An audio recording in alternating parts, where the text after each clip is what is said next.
What if I told you that the entire Hollywood scandal involving Blake Lively and Justin Baldoni might be built on a lie?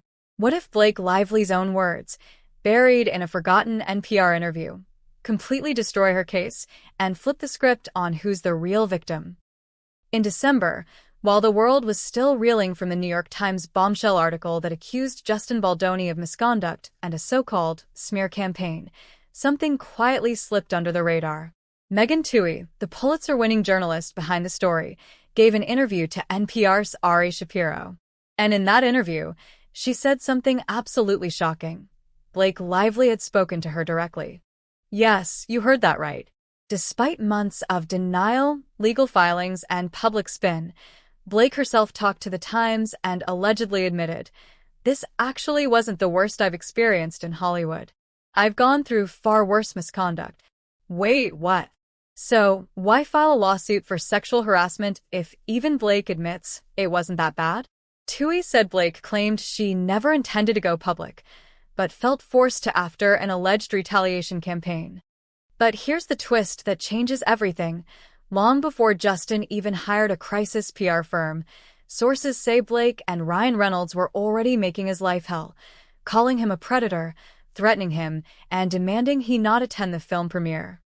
Reddit forums, once neutral, suddenly turned into pro-Lively propaganda zones. Mods were kicked out. Posts deleted. Anyone questioning her narrative?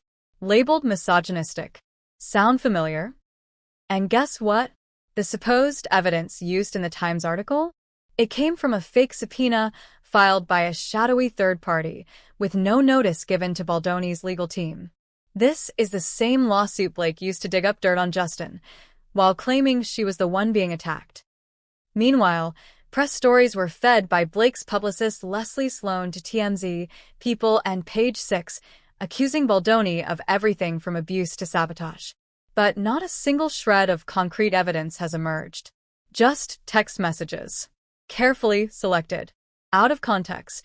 So we ask again, if the harassment wasn't that bad and if retaliation came only after the smear campaign against Baldoni, who's actually retaliating against who? The damage is done. Justin lost an award, his agency dropped him, and he was painted as a monster. And yet, the only direct admission we have is from Blake herself, saying the real trauma was to her image. Hollywood PR warfare. Manipulated narratives.